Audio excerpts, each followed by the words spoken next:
For 3 long years, not a single drop of rain had fallen. This was not an accident, it was judgment. Israel had turned away from God, and King Ahab, under the influence of Queen Jezebel, had led the nation to worship Baal, a false god of storms and fertility. Into this darkness stepped one man. Elijah, the prophet, stood before King Ahab, fearless and unshaken. But today, we will settle this. Elijah issued a challenge that would decide everything: who truly is God. He summoned the entire nation to Mount Carmel, along with 450 prophets of Baal. The mountain filled with people. Tension hung in the air. Elijah stood alone, facing hundreds of false prophets dressed in ritual garments. He raised his voice so all could hear. How long will you waver between 2 opinions? If the Lord is God, follow him. But if Baal is God, follow him.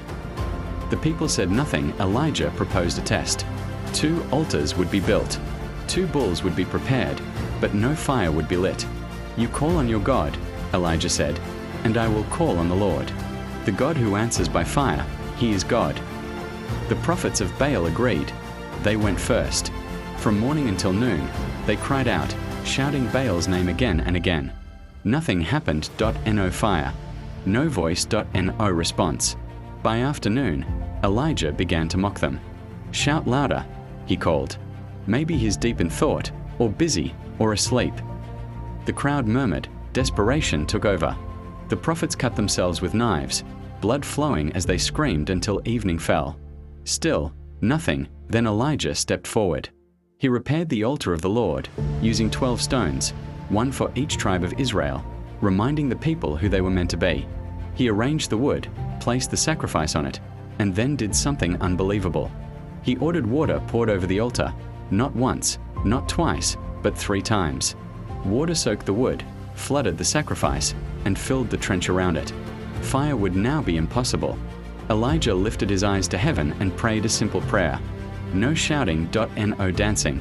No blood. Lord, God of Abraham, Isaac, and Israel, let it be known today that you are God, and that I am your servant. Then it happened. Fire fell from heaven. It consumed the sacrifice. It burned the wood.